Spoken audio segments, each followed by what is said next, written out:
안녕하세요, 피피입니다. 오늘은 음주운전에 대해서 좀 소개를 해드리려고요. 요새 음주운전 처벌이 강화됐다는 건 다 알고 계실 거고, 구체적으로 도로교통법을 살펴보면 0.03부터 이제 형사처벌과 면허 정지가 들어가고 0.08 이상 되면 면허 취소가 됩니다. 혈중 알코올 농도가. 근데 요새 이제 뭐 코로나하고 회식이 좀 줄었지만 술을 다시 마시고 있잖아요. 회식도 다시 늘어나고 있고, 이제 7월부터는 5인 미만 기준 5인 이상 금지도 이제 조금씩 완화가 될 거라고 하고, 음주운전 역시 다시 늘어나고 있는 추세로 알고 있어요. 저도 당연히 음주운전은 하면 안 됩니다. 이 음주운전은 뭐 본인뿐만 아니라 사고가 났을 시 피해자 상대방은 죽음에까지도 자주 이르게 되는 아주 위험한 범죄이기 때문에 음주운전은 절대 안 되겠죠, 당연히. 그래서 이렇게 처벌이 강화된 것도 저는 옳은 방향이라고 생각을 합니다. 근데 문제는 뭐 애초에 술을 마시러 갈 때 차를 안 가지고 가는 게 좋아요. 뭐 택시를 타든 버스를 타든 대중교통을 이용하는 게 좋지만,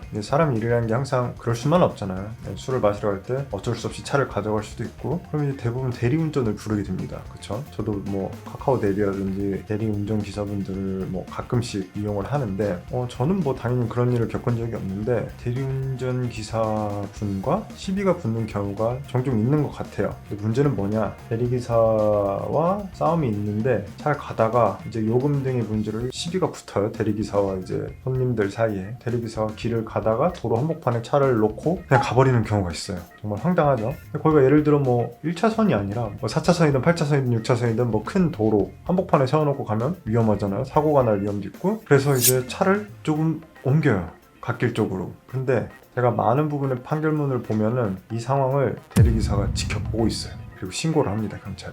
그럼 여지없이 음주운전으로 걸리게 됩니다. 억울하죠? 네?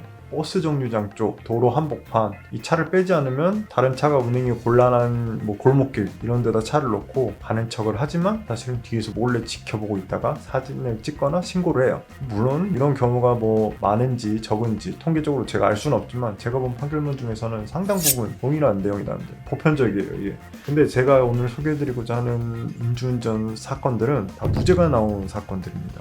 이유가 뭘까요? 형법을 보면은 20조부터 약 24조 정도까지인가 이제 죄를 지어도 처벌하지 못하는 경우들이 있어요. 가장 이제 유명한 거는 정당방위가 있겠죠. 그 사람이 날 죽이려고 해서 내가 어쩔 수 없이 방어하다가 상대방에게 뭐 상해를 가하거나, 그런 거와 마찬가지로 음주운전 사고에서 무죄가 나오는 경우는 대부분 긴급피난이라는 법조항으로 무죄가 나옵니다. 긴급피난이 뭐냐? 방금 말씀드린 상황이에요. 내가 아무리 술을 먹고 운전을 하지 않아야 되는 걸 알아요. 그렇기 때문에 대리운전을 불렀겠죠? 근데 대리운전 기사가 도로 한복판에다 차를 놓고 갔어요. 당연히 사고 위험이 있죠.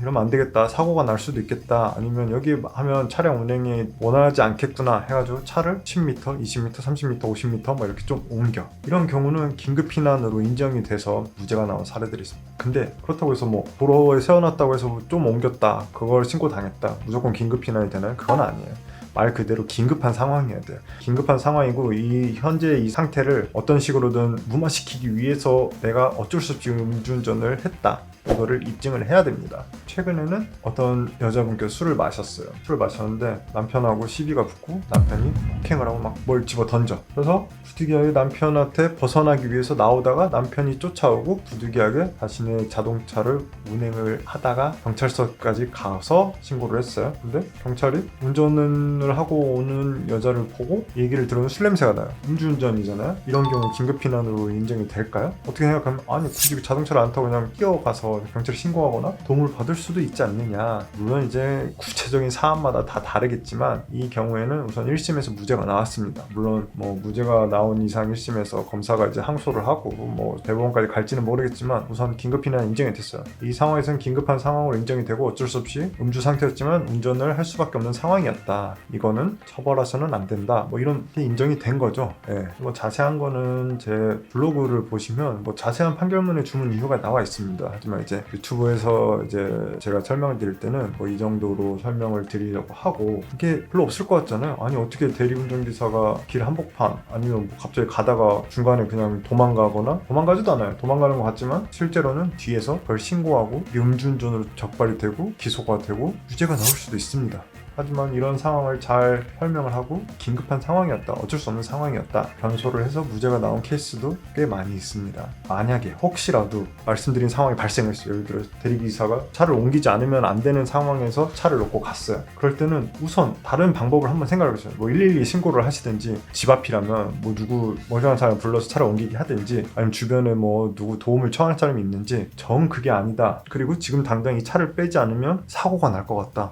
물론 이제 술을 마신 상황에서 이러한 생각을 막 할 수는 없겠지만, 어쨌든 이러한 상황을 고려하지 않고 무작정 그냥 운전을 했다가는 음주운전으로 면허가 취소되거나 정지되거나 형사처벌 2년 이하의 징역 혹은 5천만 원 이하의 벌금에 처할 수 있다는 점을 꼭 유념하시고 올바른 음주 생활과 안전한 운전 습관을 키우시기 바랍니다. 네, 오늘 비변TV 여기까지 말씀을 드리고 나중에 또 다른 흥미로운 법 이야기로 돌아오도록 하겠습니다. 감사합니다.